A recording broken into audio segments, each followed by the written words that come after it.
It's Independence Day. I hope you're enjoying the 4th of July. This is a great day. This is a great day for Americans.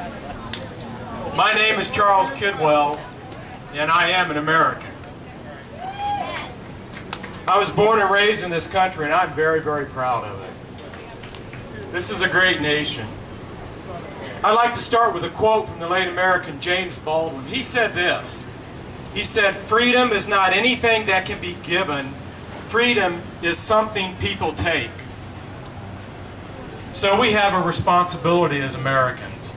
Freedom is not free.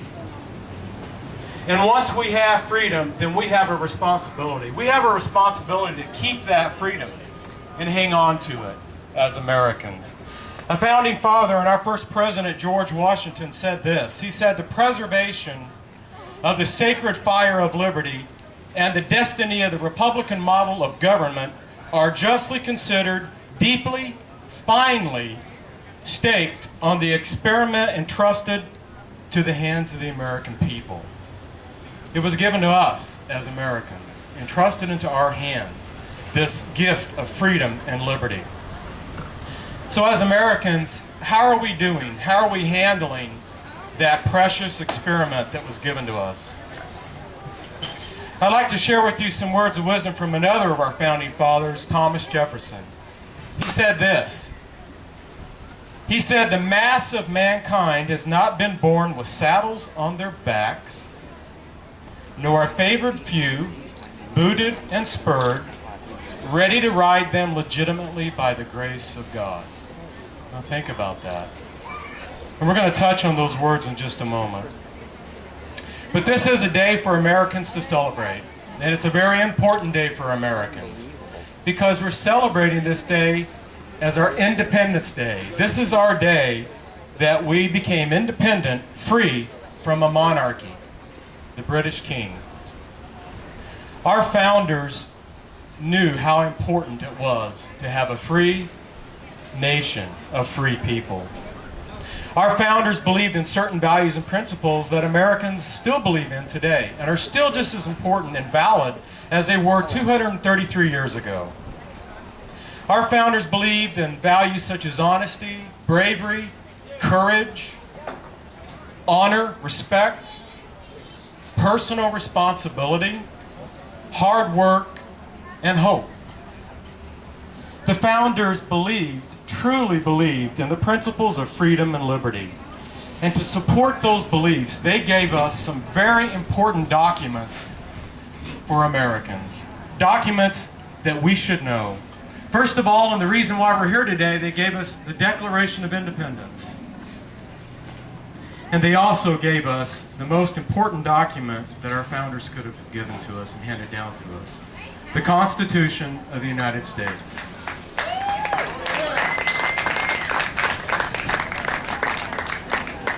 And incorporated within this Constitution of the United States is our Bill of Rights as Americans.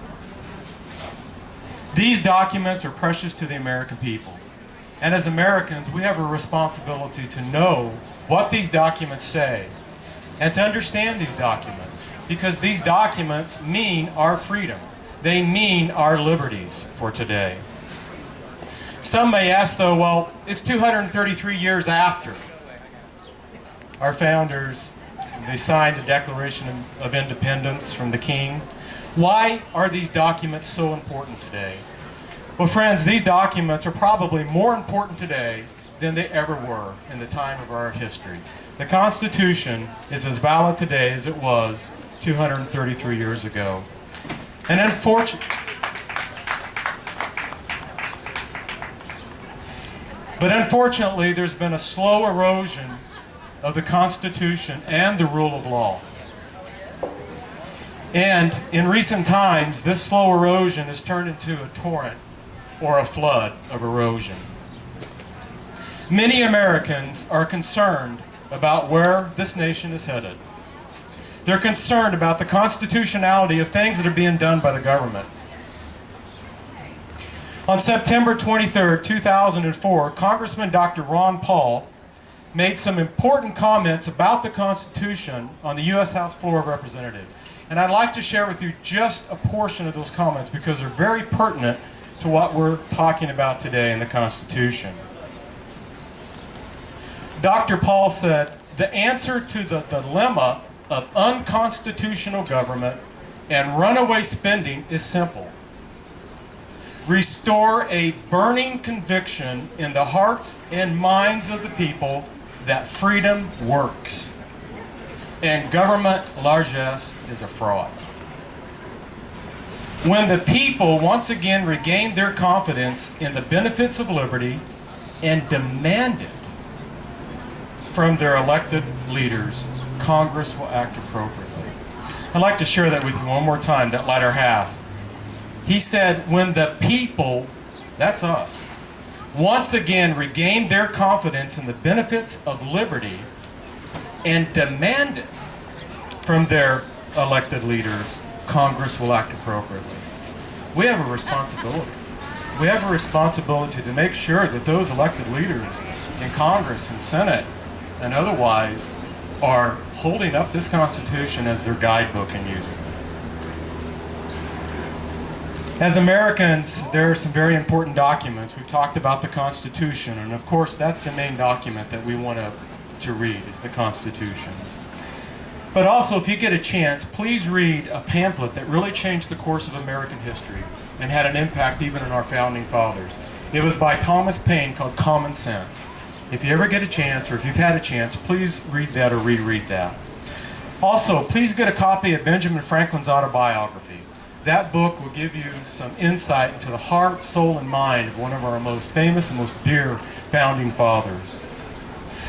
Contemporary is by G. Edward Griffin, and he wrote a book called The Creature from Jekyll Island, and it will give you an excellent history on the Federal Reserve, and it's really an eye-opener, and I would encourage you that you read that. You remember that quote from Thomas Jefferson that we started with? I'd like to share it with you one more time. "The mass of mankind has not been born with saddles on their backs, nor a favored few booted and spurred, ready to ride them legitimately by the grace of God." Thomas Jefferson realized, as did the other founders, that we, the common American man and woman, have the power under this Constitution to change things for the better in our nation. We have that power. This power is given to us through the Constitution. Just something to think about. There are some folks that were talking earlier today about September 12th. And maybe you've heard a little bit about September 12th. But September 12th, there are going to be thousands who are going to peacefully march on Washington, D.C. These thousands, millions, these millions are Democrats, Republicans, Libertarians, and Independents. But one thing they all have in common, they are Americans. And these folks believe in the Constitution, and they believe that our founding fathers were right when they said that freedom and liberty are important, and that as a free people, that it's very important in our nation. Well, thank you very much, friends. I appreciate it, and let's always hold this Constitution in very high esteem. And it's something that we want to make sure that all of our leaders, local, state, and federal, use this as their guidebook to govern us. Happy Independence Day. His name is Charles Kidwell. That is your next door neighbor. He is an American. And thank you so very much for those great words.